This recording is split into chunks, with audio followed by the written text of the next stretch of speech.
అందరికీ నమస్కారం. అమ్మ మాట అమ్మాయి బాట ఛానల్కి స్వాగతం. మీ ఉపచేతన మనస్సు యొక్క శక్తి, the power of your subconscious mind. మధ్యలో స్కిప్ చేయకుండా చివరి వరకు వినండి ప్లీజ్. నేను రిక్వెస్ట్ చేస్తున్నాను, చివరి వరకు విని లైక్ చేసి షేర్ చేయండి, మరొకరికి ఉపయోగపడుతుంది. చివరి వరకు వినకపోతే మనకి సరిగ్గా అర్థం కాదు. చివరి వరకు వింటారు కదా? Thank you. మొదలు పెట్టుకుందామా? భయం నుంచి విముక్తి పొందటానికి అనుసరించవలసిన పద్ధతులు. మనం ఇప్పటి వరకు తెలుసుకున్న విషయాల్లో నుంచి మళ్ళీ మనం ఎలా గుర్తుపెట్టుకోవడానికి, ఆచరణలో పెట్టుకోవడానికి చిన్న చిన్న పాయింట్లుగా ఇప్పుడు తెలుసుకుందాము. 1, మనం ఏ పని చెయ్యడానికి భయపడతామో ఆ పనే చెయ్యాలి. భయం యొక్క మరణం తథ్యం. సంపూర్ణమైన విశ్వాసము, నమ్మకంతో మనతో నేను ఈ భయాన్ని జయించగలను అనగలిగినప్పుడు మనము విజయం సాధిస్తాము. 2, భయం మన మనసులోని ఒక వ్యతిరేకమైన భావన. దాని స్థానంలో ఒక నిర్మాణాత్మకమైన ఆలోచనను ఉంచాలి. భయం కొన్ని లక్షల మంది చావుకు కారణమయ్యింది. ఆత్మవిశ్వాసం భయం కన్నా గొప్పది.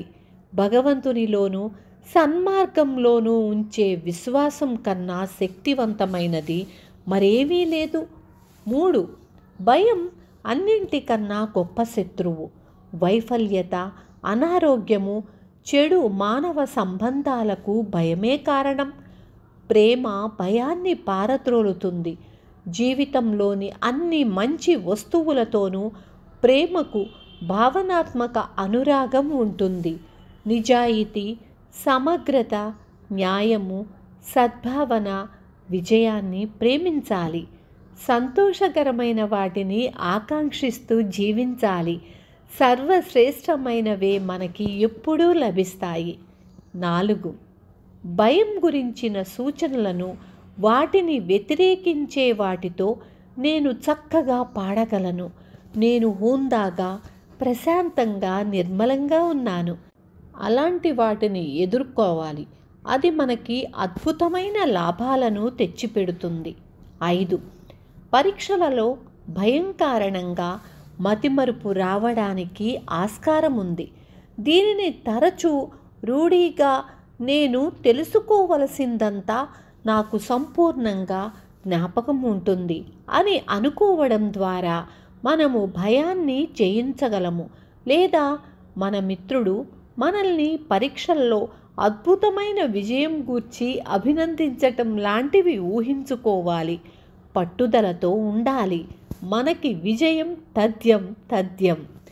6, మనం నీటిని దాటడానికి భయపడితే ఈదాలి. మన ఊహలో మనం ఆనందంగా ఈదాలి.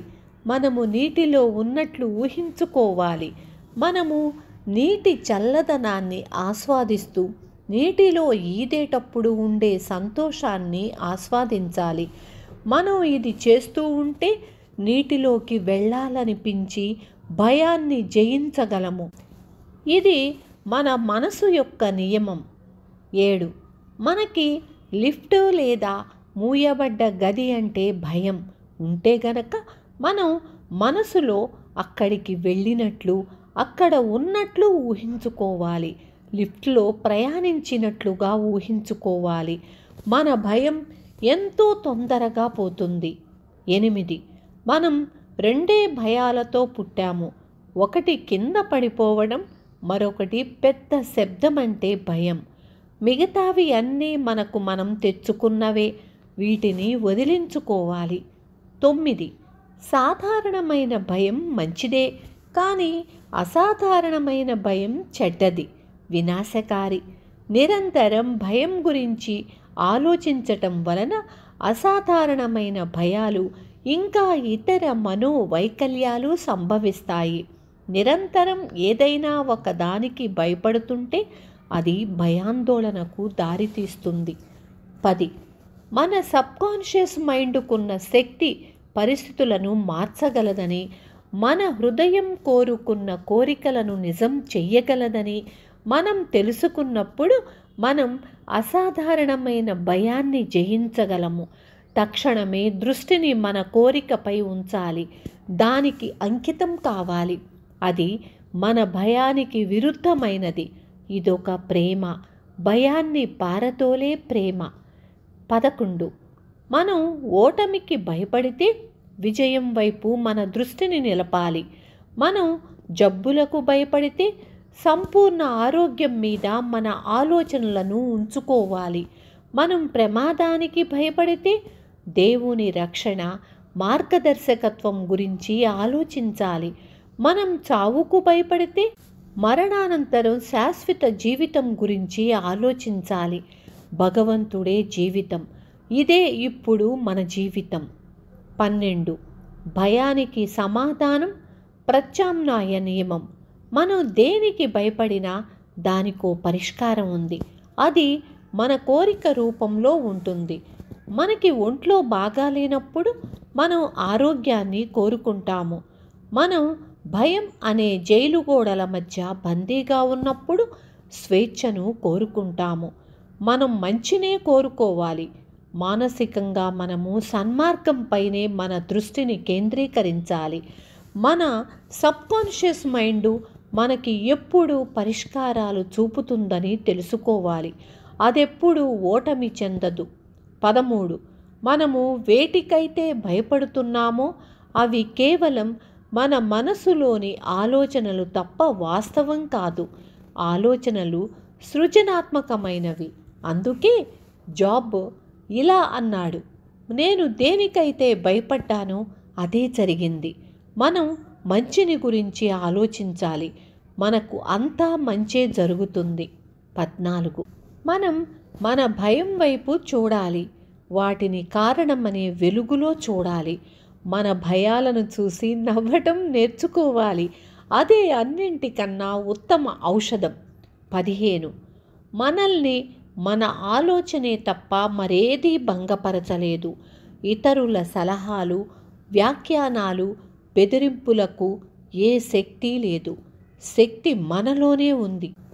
ఏది మంచిదో దానిపై మన ఆలోచనలు కేంద్రీకరించబడినప్పుడు ఆ భగవంతుని శక్తి మంచి గురించి మనం చేసే ఆలోచనలతోనే కలిసి ఉంటుంది. ఒకే ఒక సృజనాత్మక శక్తి ఉంది. అది సద్భావన రూపంలో పరిభ్రమిస్తుంది. అందులో తగవులకు, విభజనలకు తావు లేదు. దాని మూలం ప్రేమ. అందుకే ఆ భగవంతుని శక్తి మనం మంచి గురించి చేసే ఆలోచనలతోనే ఉంది కూడాను. విన్నారు కదా, మీకు అర్థమైందనే అనుకుంటున్నాను.